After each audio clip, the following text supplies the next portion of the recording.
And we just bought this 2002 Volkswagen Beetle with the diesel engine, and I immediately checked the dipstick and I can see the oil is dirty.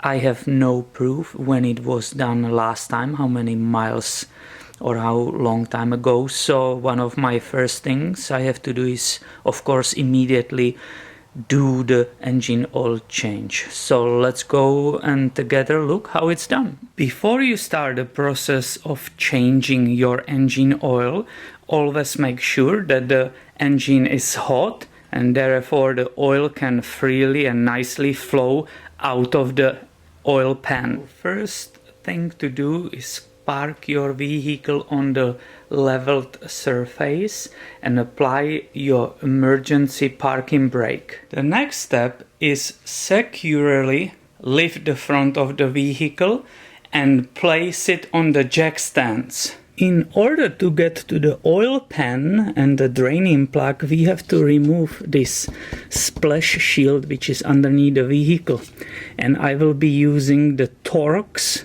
tool, and it's a T25. This splash shield was held in the plates with the 7 bolts. The bolt on the oil pan is a 19 millimeter. So all I have to do is just undo that. Bring my oil catching pan and carefully remove the bolt. The oil is nicely draining from the pan, it's fantastic. And when you are removing that bolt, just be careful. The oil is hot so you don't burn yourself. Now we are back on the top, so I will open the filler cap so the oil can nicely flow out of the engine. And we will continue with replacing engine oil filter. So it's located right here, it's a paper element. To remove it, I will use my universal tool, which you can buy in the stores, or you can use the other tool, either way. All I have to do is put some extension. It has a nice grip, it will grip the filter, and counterclockwise I will break it loose and keep rotating it off. Now it's time to bring your small oil catching pan that we don't make any mess. All I have to do is remove the old filter and now remove 3 rubber O-rings. This is the number 1 right here. I hope you can see it. Right here is the number 2, the second one. And I don't have a third one. I inspected the whole housing and I found only space for 2. 1 new O-ring, second new O-ring. There's no place for the third one, for the mini one, so I will install it this way as it was. Now I will go ahead and install back that oil pan bolt. The bolt must be nice, tight and snug, but don't over tight it because you might damage the thread in that aluminum oil pan. I have lowered the vehicle nicely on that level ground, and it's time to start filling the engine with the oil and put back the engine oil filter. I choose today this oil because it's made specifically for the diesels, and normally I should put the synthetic in this engine, but the local store was out and that's the only day I can deal with it.